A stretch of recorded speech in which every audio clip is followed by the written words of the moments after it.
Bonjour, comment ça va bien?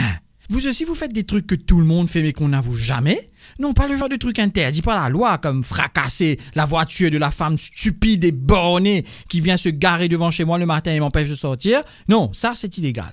Mais ça m'aurait fait tellement de bien. Je parle de petites choses de tous les jours, contrôlées par des règlements qu'on appelle les bonnes manières, le savoir-vivre. Des exemples? Je vais vous donner des exemples. Un truc simple, le fouillage de nez en voiture. Quand vous êtes dans un trafic bloqué, il n'y a pas grand-chose que vous pouvez faire. On ne peut pas téléphoner. Oui, d'après la loi, parce que plein de gens le téléphonent. Hein. Pas de SMS. On ne peut pas lire. Encore que j'ai vu des gars lire le journal au volant. Alors, qu'est-ce qu'on fait?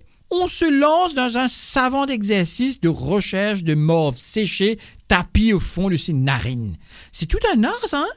D'abord, le choix du doigt doit correspondre au diamètre de la narine. Ensuite, le geste.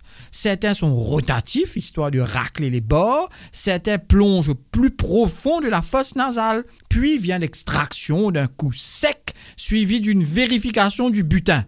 Et là, la suite diffère selon le conducteur. Soit c'est un roulement entre le pouce et l'index et hop, sur le tapis de sol de la voiture.